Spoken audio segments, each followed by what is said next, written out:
பிஸ்மில்லாஹிர் ரஹ்மானிர் ரஹீம். இப்போ ரெண்டாவது மிஃஅல் வசன், மிஃஅலுன்.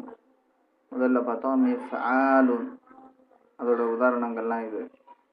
அடுத்து மிஃஅலுன், இதுவும் கருவி பெயர் இஸ்முல் ஆலாவுடைய வசனில் ஒரு வசன். அதுக்கு உதாரணம் மிஸ்அதுன். மிஸ்அதுன் சஈத, ஹி அசெண்டட், அவன் ஏறினான். மேல் நோக்கியவாறு ஏறுவதற்கு சஈத.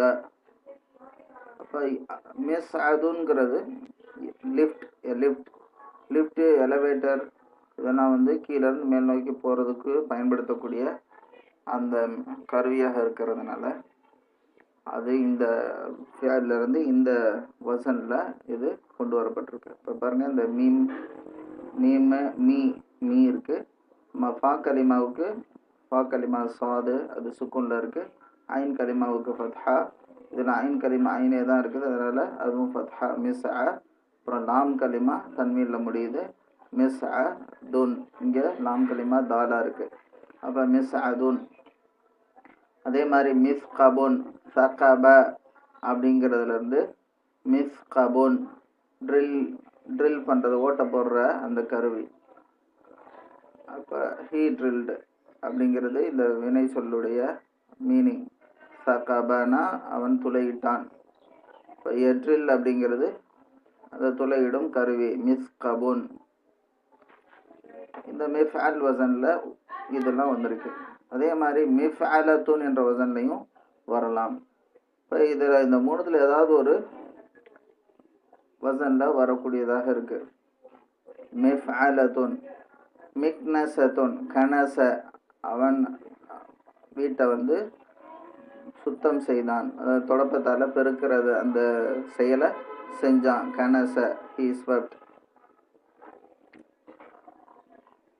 எப்ரூம், அதுலேருந்து ஸ்வீப் பண்ணுறது தொடப்பத்தால், அதுக்கு தொடப்பத்துக்கு ப்ரூம்னு சொல்லுவோம். அதான் மிக்னசத்துன். கனசலேருந்து மிக்னசத்துன்.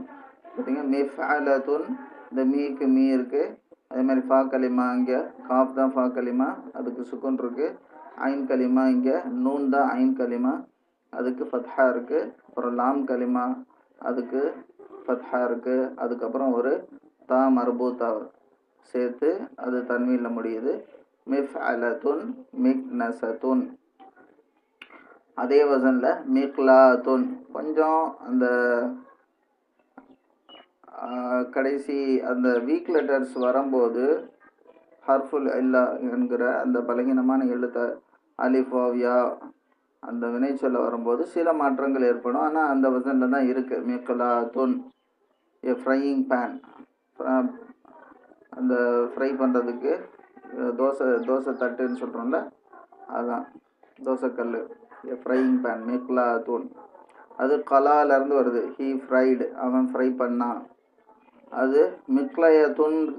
இந்த மிஃஅலத்துன்கிறது மிக்லயத்துன் தான் அசல், அது மிக்லாத்துன் சொல்லி மாறிடுது. அதே மாதிரி தான் மிக்வாத்துன், அயன் பண்ணுறது, அயன் பண்ணுற iron box, and iron box மிக்வாத்துன். ஒரிஜினலி மிக்வயத்துன் ஃப்ரம் கவா, ஹி அயன்டு, அவன் அயன் செய்தான். கவானா அவன் இஸ்திரி பண்ணான். அதிலிருந்து மிக்வயத்துன்கிறது அது மிக்வாத்துன் என்பதாக மாறி இருக்கு. அதனால மிஃஅலத்துன் வசனில் தான் இது இருக்குது.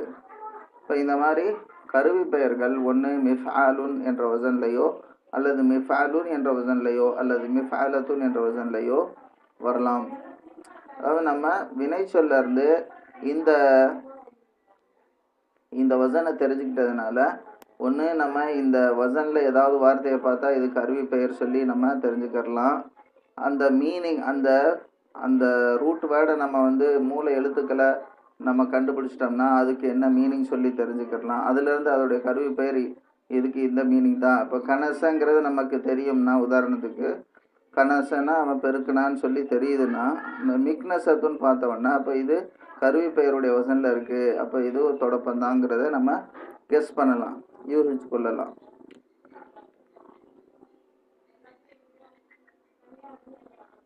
அப்போ இதுதான் மெயினாக இந்த பாடத்தில் நம்ம படிக்க போகிறது. தொடர்ந்து நம்ம பாடத்தை படிப்போம். இதில் எக்ஸசைஸில் என்னென்ன இருக்குதுன்னு சொல்லி இங்கிலீஷில் ட்ரான்ஸ்லேட் பண்ணியிருக்கிறாங்க, வேறு ஒன்றும் இல்லை. அப்போ நம்ம 7வது பாடத்தில் முக்கியமாக படிக்க போகிறது இஸ்முல் ஆலாவை பற்றி, கருவி பெயரை பற்றி.